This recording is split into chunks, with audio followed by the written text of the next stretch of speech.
오늘 말씀은 이 블레셋 사람들하고 전쟁을 이제 시작하려고 하는 거예요. 근데 이 블레셋 사람들의 전쟁은 그냥 전쟁이 아니라 사실은 그 당시에 최고의 제국은 애굽이겠지만 그 애국과 맞먹는 이 전투력을 가지고 있는 이 족속이 블레셋 족속이에요. 그러니까 이 블레셋 족속을 어떻게 하면 이 전쟁에서 이길 수 있을까? 그게 이제 초기 이스라엘의 이 왕이 된 사람들의 가지고 있는 숙제라고 할 수 있죠. 그들이 왕을 선택한 이유 중에 하나는 다른 나라들처럼 왕이 좀 다스려서 전쟁에서 이겼으면 좋겠다. 뭐 자기를 보호해주는 그런 이런 지도자가 있었으면 좋겠다. 뭐 이런 생각 때문에 왕을 세우려고 했던 거죠. 하나님은 하나님만 보면 된다라고 했더니 이스라엘 백성들은 그 하나님과 자기네들 사이에 지도자를 세우기를 원한 것서 그 세운 사람이 왕의 제도죠. 첫 번째 사울이 오늘 1절에 보면은 사울이 왕이 될 때에 40세라 이렇게 돼 있어요. 그리고 그가 이스라엘을 다스린 지 2년에 이렇게 됩니다. 이 연도로 얘기하면은 사울이 40년, 다윗이 40년, 그리고 솔로몬이 40년. 그러니까 통일 왕국을 유지한 시간이 한 120년 정도 되는 거예요. 근데 그 40년을 지금 이제 이 사울이 시작하는 2년째 되는 해에 제일 먼저 한 게 뭐냐면 전쟁을 할 수 있는 상비군을 만드는 거예요. 그게 지금 2절에 있는 말씀에 보면 이스라엘 사람 3,000명을 택하여 이렇게 돼 있어요. 그러니까 3,000명을 택해서 이스라엘의 다스리는 자로서의 그 자기와 함께 목숨을 걸고 싸울 수 있는 이 군사들을 만들어내는 거죠. 이 군사들은 세 가지가 있는 거예요. 첫 번째 선택받은 자예요. 그래서 아무나 이 군사들이 되는 게 아니고 이제 예를 들면 이스라엘 백성들이 나왔을 때 그러니까 성인이라고 하는 게 어떻게 보면 13살 이후에 그 다음에 이 60세 미만 뭐 이런 세계 요 나이에 때에 있는 사람들을 선택하는 건데 오늘 이 사울 왕은 그 12족속 중에 3,000명을 선택했다 이렇게 얘기해요. 그들은 군사로 부름을 받은 사람 이렇게 얘기하죠. 더구나 어떻게 보면은 이 나라라고 하는 기틀을 세우는 데 있어서 이 군사력이라고 하는 것은 굉장히 중요한 거죠. 전투력 또는 이 군사력 뭐 이런 것이 이 전쟁을 하는 데 있어서 굉장히 중요한 요소라고 할 수 있습니다. 그래서 선택받은 자라고 하는 거는 신분을 이야기하는 거예요. 두 번째는 이들은 위임받은 자예요. 그러니까 적어도 사울에게 선택받아서 하나님의 나라 그게 이제 보이는 나라로서 공간은 가나안 땅이라고 할 수 있죠. 그것을 지키려고 위임받은 사람 이게 직분이라고 할 수 있어요. 그러니까 선택받은 게 신분이고 위임받았다는 것은 직분이라는 거. 그들이 가지고 있는 직분을 받은 거죠. 또 거기에 따라서 지금 2절을 보면은 2,000명은 자기와 함께 믹마스와 베델산에 있게 하고 1,000명은 요나단과 함께 베냐민 기브야에 있게 하고 남은 백성은 각기 장막으로 보내니라 이렇게 돼 있어요.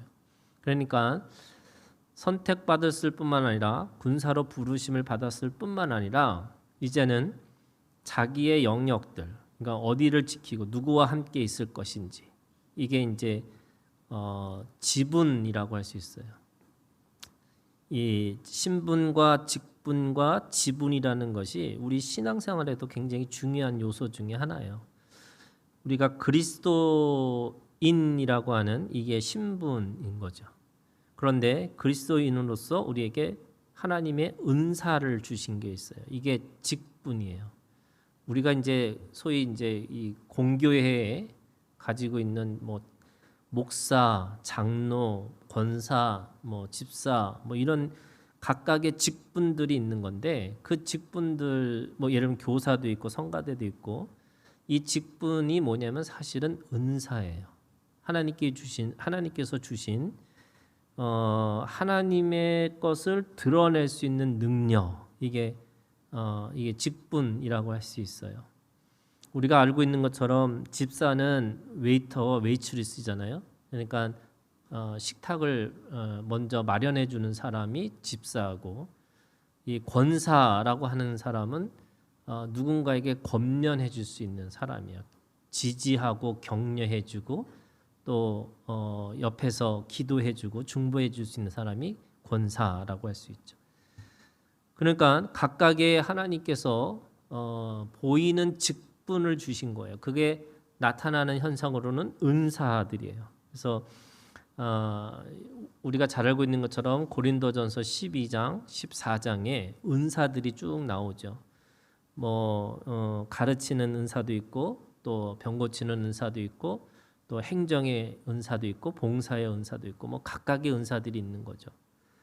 그 은사 속에 뭐가 있냐면 하나님이 위탁하는 일들이 있는 거예요. 그러니까 위임을 주는 어떤 직분이 있을 수 있지만 그 직분 속에 하나님이 또 나에게 주는 그 각각의 그 위탁하는 지분들이 있어요. 그래서 똑같은 은사를 할지라도 그 은사 속에 각각의 내 몫이 있다는 거예요. 하나님의 나라와 하나님의 나라를 이룰 수 있는 능력도 주셨는데 그 능력 속에 뭐가 있냐면 내가 가지고 있는 하나님의 지분들이 있는 거예요. 그래서 그거를 뭐라고 했냐면 하나님의 기업 또는 유산이라고 얘기하고 그걸 우리 편에서 얘기하면은 그걸 상급이라고 그래요. 그러니까 은사가 있다 할지라도 모두가 상급을 받는 게 아닌 거고 그 능력이 하나님의 나라의 이 전쟁을 통해서 일어나는 이 전쟁의 전리품을 가질 수 있는 지분들이 생겨야 되는 거예요. 우리가 하나님 안에서 그리스도로 살아가는 건데 각각의 하나님이 그냥 그리스도로 살게 하시는 게 아니고 그 신분에 맞는 세상을 이길 수 있는 한 사람, 모든 사람들에게 모든 그리스도인들에게 필살기를 주신 거예요. 이게 게임 용어잖아요. 그러니까 필살기를 하나씩 주셨어요.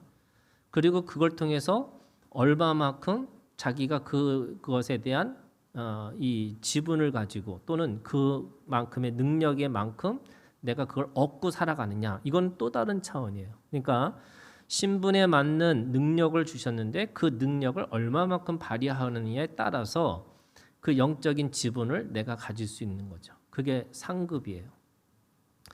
하나님은 우리를 하나님의 군사로 부르셨죠. 지금 이 사람들은 그러니까 12족속이 있지만 그 12족속에서 3,000명을 모으고 그게 그 안에서 2,000명은 사울과 함께 또 1,000명은 요나단과 함께 그래서 그렇게 각각의 자기 지역에서 그 군사로서의 역할을 감당하게 하시는 거예요. 이게 왜 중요하냐면 하나님의 나라라는 것이 그냥 하나님하고 직접적인 관계만 있는 게 아니라 하나님의 사람들의 관계 속에서 이루어지는 공동체라는 거예요. 우리가 하나님의 나라에서는 모두가 평등한 거죠. 그러나 오늘 이 땅을 딛고 살고 있는 우리들의 모습 속에는 각각의 하나님의 관계 속에서 하나님의 사람들하고 어떤 관계를 하고 살아가느냐라고 하는 게 굉장히 중요한 거예요. 그래서 우리가 가지고 있는 믿음 중에 하나가 하나님 이 생명이기 때문에 철저하게 하나님 앞에 절대 의존하고 사는 거예요. 그런데 그 절대 의존이 끝나면 뭐가 되냐면 하나님과 내가 동등한 관계, 1대1의 관계로 돼요. 그 1대1의 관계로 어떻게 하냐면 하나님은 나에게 눈높이 하시기 위해서 내려가고 또 우리를 높여서 균형을 잡아 주시는 거예요. 그럼 내가 하나님 앞에서 독립적인 존재가 되는 거고 그러면 그 독립적인 존재로 살아가는 사람은 옆에 있는 독립적인 사람하고 연대하고 연합할 수 있는 힘이 생기는 거예요. 안 그러면 내가 맨날 누군가를 쫓아다니고 맨날 누군가에게 예속되어 있고 또 그 안에서 계속해서 흡수되는 삶으로 살아가는 건데 그거 아니고 하나님과 우리가 1대1인 것처럼 옆에 있는 사람하고도 연대하고 연합하는 1대1의 관계가 돼야 되는 거예요. 그게 군사로서의 역할이고 그래서 왕이면서 하나님과 왕의 역할도 있지만 왕과 백성들의 관계도 있고 왕과 군사들의 관계도 있고 왕과 지금 제사장의 관계도 다 있는 거예요. 혼자 다 할 수 있는 게 아니에요. 그래서 예수님이 돌아가실 때도 다 이루었도다라는 말씀은 모든 걸 다 하셨다는 뜻이 아니에요. 그거 우리가 알고 있는 것처럼 요한복음 17장에 하나님이 주신 말씀, 하나님이 주신 일, 하나님이 주신 사람 그거 나에게 주신 것에 대해서 이루었다 이거지 내가 모든 일을 하신 거. 그러면 예수님은 모든 일을 하시니까 돌아가시면 안 되는 분이에요. 그런데 사역이 3년밖에 되지 않았고 그분의 이 어떻게 보면은 제자들은 12명이었고 또 아무리 쳐봐도 120명이었고 그 부활을 경험한 사람들은 500명 이거잖아요. 그럼 베드로는 한 번에 설교해 갖고 3,000명이 돌아왔어요. 그러니까 숫자로 생각하면 예수님보다 베드로가 더 뛰어난 존재죠. 그런데 하나님이 주신 사람 이것에 대해서 이루고 살아가는 거지. 내가 뭔가를 더 많이 하고 더 영향력을 미치고 더 많은 사람들에게 뭘 하는 게 아니라는 거예요. 자, 그러면 이것을 통해서 뭘 하기를 원하시냐면 오늘 우리가 하나님 앞에 군사로 부르셨기 때문에 하나님의 용사로서 살아가는 사람들이 우리는 우리 입장에서 보면 영적 전쟁 해야 되는 거예요. 여러분 전쟁을 하려면 어떻게 되느냐?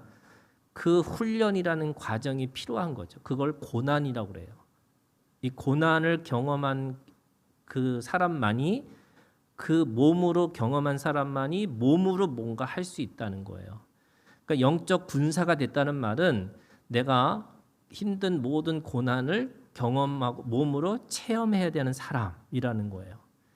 체험한 것만이 상급이 될 수 있고 이거를 다른 말로 얘기하면은 no pain, no crown이에요.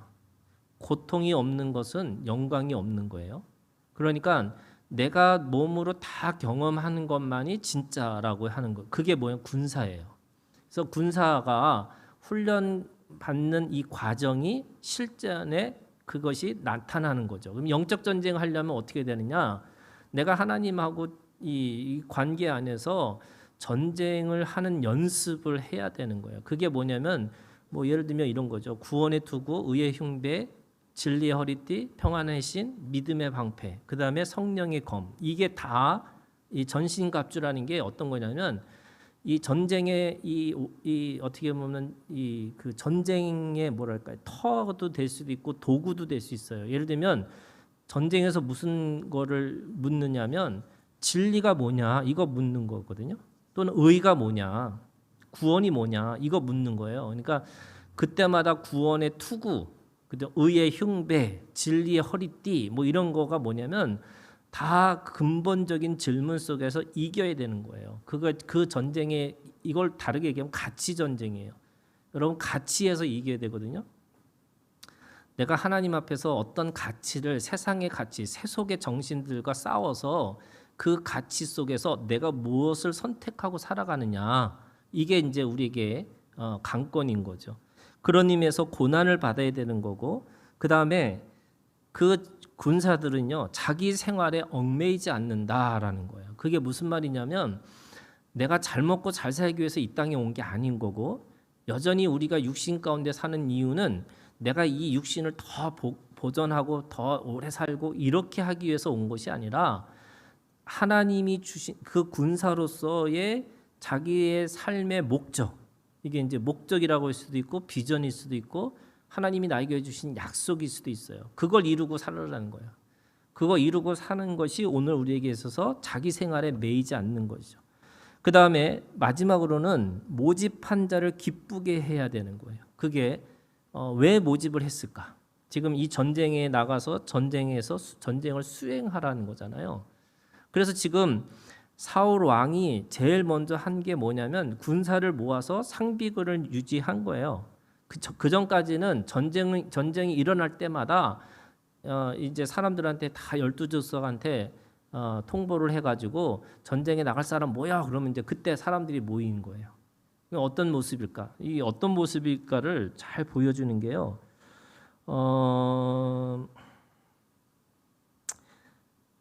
13장 20절 보세요.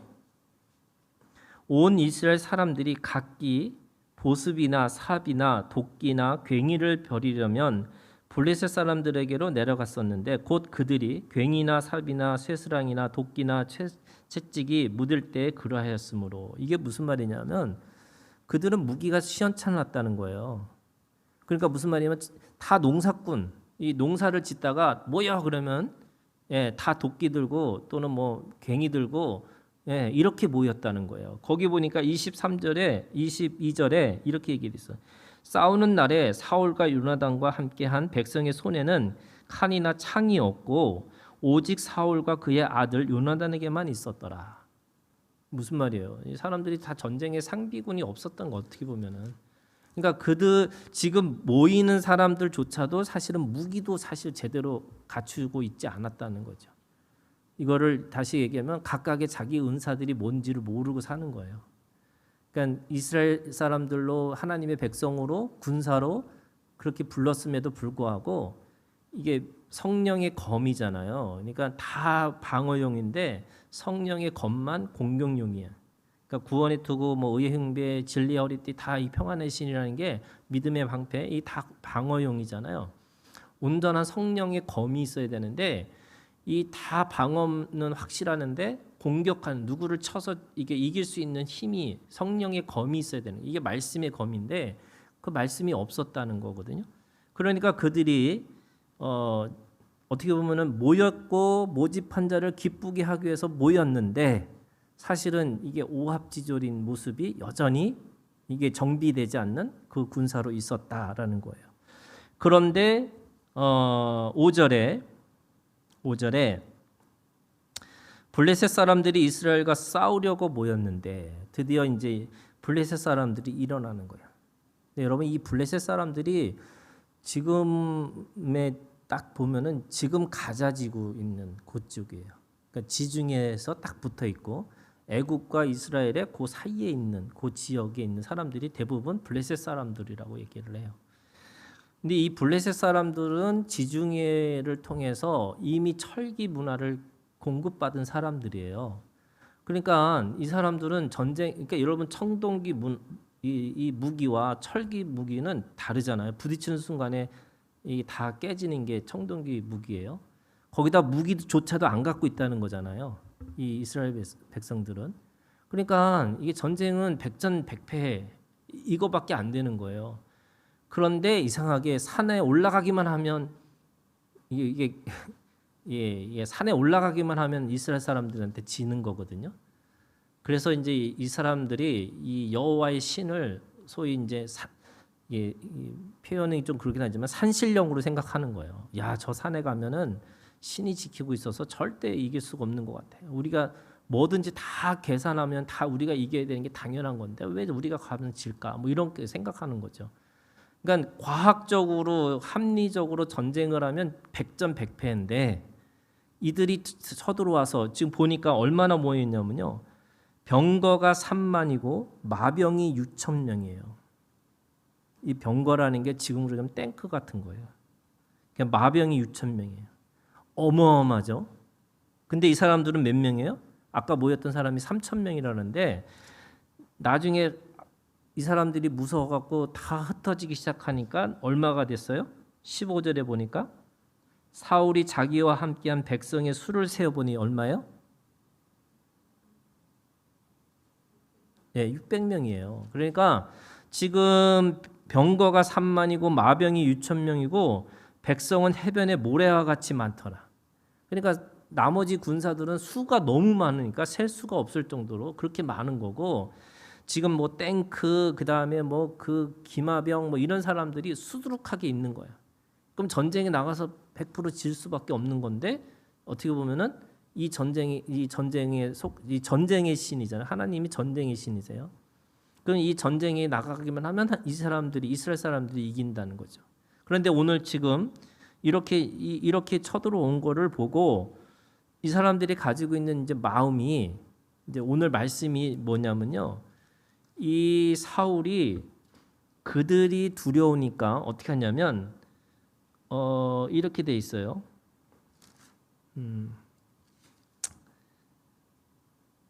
사울은 8절에 있는 말씀이에요. 사울은 사무엘이 정한 기한 대로 이레 동안을 기다렸으나 사무엘이 길갈로 오지 아니하매 백성이 사울에게서 흩어지는지라 사울이 이르되 번제와 화목제물을 이리로 가져오라 하여 번제를 드렸더니 번제 드리기를 마치자 사무엘이 온지라 사울이 나가 맞으며 문안하매 사무엘이 이르되 왕이 행하신 것이 무엇이냐 하니 사울이 이르되 첫 번째 백성은 내게서 흩어지고 두 번째 당신은 정한 날에 오지 아니하고 세 번째 블레셋 사람은 믹마스에 모였음을 내가 보았으므로 네 번째 12절 이어 내가 이르기를 블레셋 사람들이 나를 치러 길가로 내려오겠거늘 이 네 가지 이유 때문에 지금 어떻게 했냐면 내가 여호와께 은혜를 간구하지 못하였다 하고 부득이하여 뭐 했어요? 번제를 드렸나이다. 이렇게 되는 거예요. 지금 사울 왕이 지금 전쟁에 이 사람들이 너무너무 대단한 사람들이고 무기도 대단하고 그리고 우리가 알고 있는 것처럼 이 골리앗이 블레셋 사람이에요. 그러니까 거인이에요, 거인. 그러니까 거인이고 뭐 싸움도 대상도 안 되니까 지금 뭐 해야 되느냐? 빨리 번제와 화목제를 통해서 하나님 앞에 이 제사를 드린 다음에 이 전쟁이 하나님께 속하는 거니까 빨리 하나님이 이걸 책임지셔야 됩니다. 이런 마음을 가지고 부득이하여 자기가 먼저 제사를 드려버린 거예요. 근데 원래가 누가 드려야 되는 거예요? 사무엘이 드려야 되는 거예요. 원래 사사들은 그걸 전체 다 자기가 했어요. 또는 예를 들면 이미 레위기에서부터 제사장을 두었기 때문에 이 제사장들이 그거를 해야 되는 건데 지금 왕이 그것을 해버린 거예요. 근데 뭐가 문제가 된 거예요? 신분도 안 맞고 직분도 안 맞고 지분도 안 맞는 거예요. 그러니까 이게 하나님의 가지고 있는 신분으로서 자기의 직분이 있고 그 직분에 따라서 자기의 지분을 가지고 살아야 되는데 그거를 다 흔들어 버린 거예요. 누가? 사울 왕이. 왜? 이 여러 가지 이유들 때문에. 그게 부득이하여라고 하는 거예요. 그래서 이 부득이하는 그 마음 때문에 지금 자기는 이거를 어쩔 수 없이 드렸다. 그랬더니 사무엘이 뭐라 그러냐면 사무엘이 13절 사무엘이 사울에게 이르되 왕이 망령되어 행하였도다. 망령되어 행하였도다. 왜 부득이하여라고 하는 이 핑계잖아요. 그러니까 이 사울 왕의 입장에서는 이유가 있었던 거예요. 그 이유를 이렇게 네 가지를 대면서 이게 부득이해서 이렇게 할 수밖에 없었다라고 했는데 사무엘의 입장에서는 망령된 일이다. 근데 그거는 자기의 어떤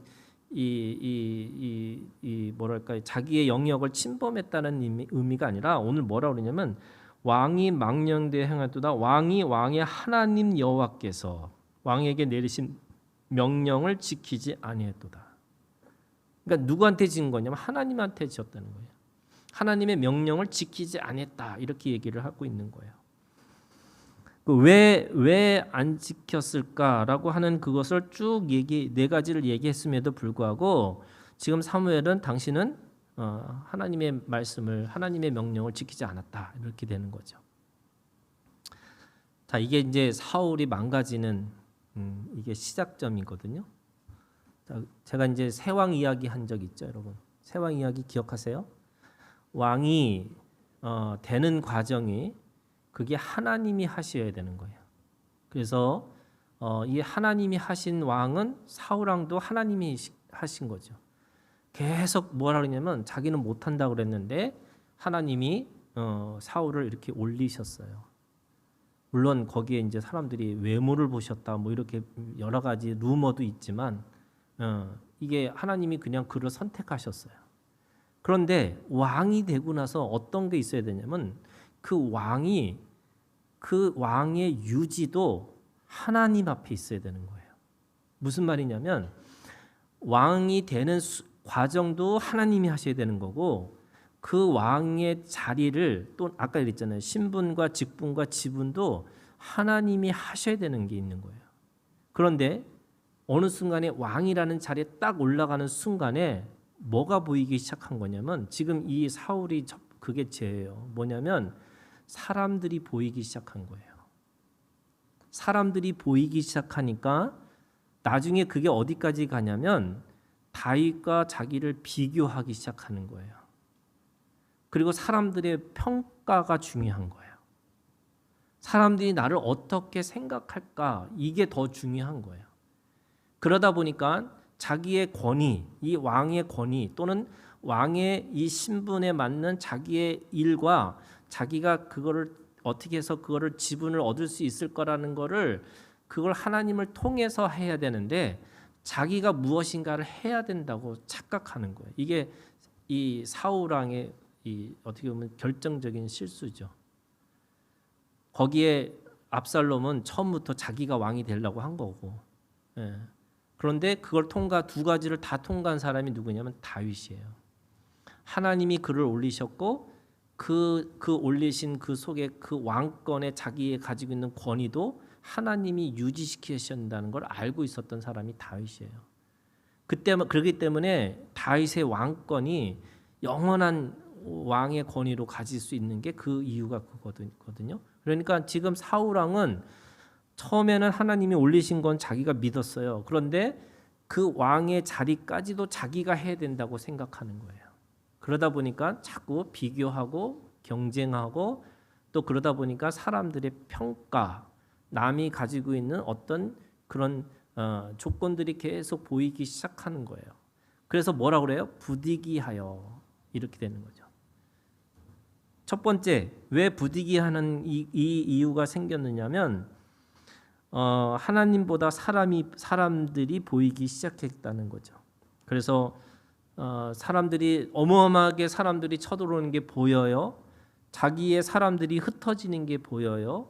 그러다 보니까 자기가 번제와 화목제를 그걸 제사를 지내겠다라고 생각하고 사무엘의 직분을, 사무엘의 신분을 또는 사무엘의 가지고 있는 지분을 그냥 내팽개치고 자기가 해버리는 거예요. 제가 그랬잖아요, 여러분. 이게 이 의존과 독립과 상호 의존으로 가는데, 독립의 관계에서 상호 의존으로 가려면 그 옆에 있는 사람들하고 연대하고 연합하려면요, 그 사람이 가지고 있는 뭐랄까 신분과 직분에 대해서 인정해 줘야 되는 거예요. 그러니까 예를 들면 목사라고 해서 모든 걸 다 자기 마음대로 하면 안 되는 거예요. 예, 무슨 말이냐면 그 은사의 자리에 있는 사람에게는 똑같이 목사도 그 은사의 그 권위에 들어가야 되는 거예요. 예, 목사가 뭐든지 다 잘해야 된다. 저는 그렇게 생각하지 않아요. 옛날에는 목사님들이 다 잘해야 된다. 그래서 뭐 노래도 잘하고 뭐 저기 지붕도 고치고 또 뭐 운전도 잘해야 되고 뭐도 잘해야 되고 막 다 그죠? 모든 게 팔방미인이 목사 이렇게 되는데 저는 그거 아니라고 생각해요. 그러니까 뭐냐면 목사직이라는 게 목사와 교사거든요. 이게 같은 거예요. 그러니까 가르치는 자가 목사여야 돼요. 그 다음에 그 가르치는 것 속에서 그 공동체의 지도자로 세운 게 목사예요. 그것뿐이지 나머지는요, 옆에 있는 은사자들하고 같이 연합하고 연대해야 되는 거예요. 그래서 내가 모든 걸 다 책임지고 산다는 거가 여러분 그거 자체가 건강하지 않는 거고, 남의 그 영역을 내가 침범해 가지고 내가 오히려 하나님의 일들 또는 하나님의 나라를 망령되게 일컫는 거예요. 그래서 그거를 맡기는 거, 위임하고 위탁해 주는 것도 연합하고 연대하는 하나님의 일들이에요. 근데 왜 그렇게 할까? 사람들의 평가가 무서운 거예요. 저희 교회 그런 얘기 했잖아요. 제가 어떤 분이 기도를 하면은 이렇게 기도를 해주면은 방언이 터져요. 근데 내가 아무리 기도해도 나는 방언이 안 터져. 참 하나님 나한테 왜 그런 은사를 안 주셨어요? 그럴 필요 없어요. 그냥 그 사람 옆에 오라고 하고 그 사람하고 같이 기도하면 돼요. 하나님 저한테 왜 방언의 은사를 터지게 해달라고 그럴 필요 없잖아요. 내가 다 할 수 있는 게 아니고. 어떤 사람은 병 고치는 은사를 가질 수 있어요. 근데 저는 그게 목사만 해야 된다. 저는 그렇게 생각하지 않아. 하나님이 하나님의 일들을 감당하게 만들어주는 거예요. 근데 그게 왜 그러냐? 목사는 더 뛰어나야 된다고 생각하는 거예요. 어떤 일에든지 최고가 돼야 된다고 생각하는 거예요. 그게 왜 그래요? 사람이 보이기 시작하는 거예요. 사람의 평가가 중요하다고 생각하는 거예요. 여러분 그거 아니에요. 내가 하나님 앞에 내가 할 일을 있는 거예요. 제가 눈이 촉촉하지 않잖아요. 남의 공감이 떨어지잖아 내가. 그런데 이 공감해주지 못하는 것도 있지만 내가 말씀에 대해서는 정확하게 가르치려고 노력하는 게 있어요. 예. 공감은 안 되는 걸 할 수 없는 것 같아요. 그죠? 예. 그 미국 교회 같은 경우는요 여자 목회자들이 많아요. 그게 뭐냐면 목회 중에 하나가 공감해주고 이렇게 같이 이렇게 위로해주는 일이 있거든요. 근데 그거는 여자 목사님들이 훨씬 잘하는 것 같아요. 예, 남자들은 오늘도 제가 인천에 가서 목사님들하고 성경 공부하는데 그분들이 다 하나같이 하는 얘기가 딸들한테 듣는 얘기 중 하나가 아빠는 공감 능력이 떨어진다 그랬대. 근데 저도 맨날 그런 소리 듣거든요. 예, 그런데 나 왜 공감 능력이 떨어질까? 그 인정하고 그죠? 인정하고 내가 하나님 앞에서 잘할 수 있는 거 해야죠. 두 번째, 여러분 신분과 직분과 지분을 망각하면 안 되는 거예요. 그래서 왕으로서의 왕의 역할을 감당해야 되는 거예요. 이게 우리에게 주어진 이 신앙이에요. 그래서 여러분 이게 죄라는 게 뭐냐면요. 관역이 있어서 못 미치는 것도 죄고요.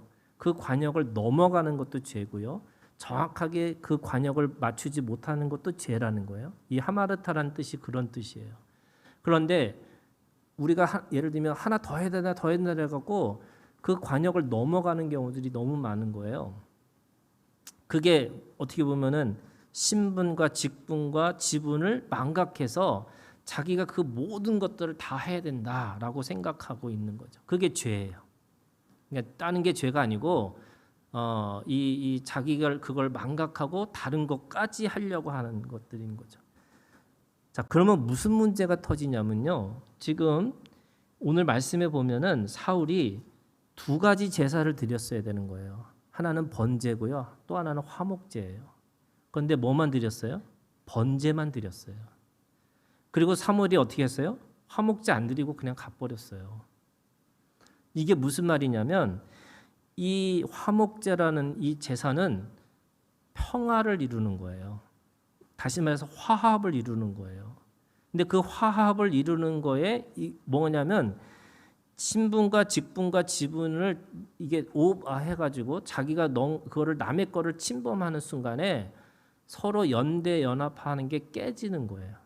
그래서 평화가 이루어지질 않는 거예요. 이게 화목제가 드려지지 않는 거예요. 그럼 화목제가 드리지 않는다는 게 어떤 의미일까? 다른 제사들은요, 이 음식을 다 태우거나 또는 그거를 제사장만 먹는 건데 이 화목제는 다 같이 모여서 그 음식을 나눠요. 이게 뭐냐면 같이 먹고 같이 힘을 내는 거예요. 그러니까 지금 이 부득이하여라고 해서 자기가 그걸 침범하는 순간에 어떤 문제가 생기냐면 같이 먹는 이 공동의 식사가 없어진 거잖아요. 전쟁에 나가서 사람들이 싸우려면 힘이 있어야 되는데 그 힘을 잃어버리는 거예요. 그러니까 그게 단순하게 남의 그 권한을 넘어간 거 이상의 의미가 있다는 거예요. 그러니까 내가 그래서 무엇인가를 하나님의 일들을 감당할 때 내가 모든 걸 다 하는 게 아니라 옆에 있는 사람하고 어떻게 함께 이룰 수 있을까? 그래서 여러분 사랑의 가장 큰 것 중에 하나가 절제예요. 어떻게 보면은 이 절제라는 게 뭐냐면 내가 그 생명을 위해서 무엇이든지 다 할 수 있지만 또 무엇이든지 다 안 할 수도 있어야 되는 거예요. 우리가 그런 거죠, 여러분. 여러분 술, 담배가 구원의 문제예요? 아니, 구원의 문제 아니에요. 그런데 우리나라 선교사들이 들어와 가지고 교회가 너무 사람들이 한국 사람들이 술 먹고 담배 피고 이러니까 야, 교회는 좀 술 좀 먹지 말자. 이걸 정한 거예요. 이게 뭐냐면 문화적인 어떤 신앙적인 표현이에요. 그런데 나는 뭐든지 다 할 수 있어 하고 내가 마음대로 하면은 할 수 있는 거죠. 그건 구원의 문제하고 상관없으니까. 그러나 여러분 절제하시는 거예요. 그게 뭐냐면 내가 다른 사람이 그것 때문에 시험에 드는 거예요. 다른 사람이 볼 때 은혜가 되지 않는 거예요. 그래서 그것에 대해서 절제하고 사는 거예요. 그래서 우리가 하나님의 나라를 이룰 때 가장 중요한 덕목 중에 하나가 절제예요.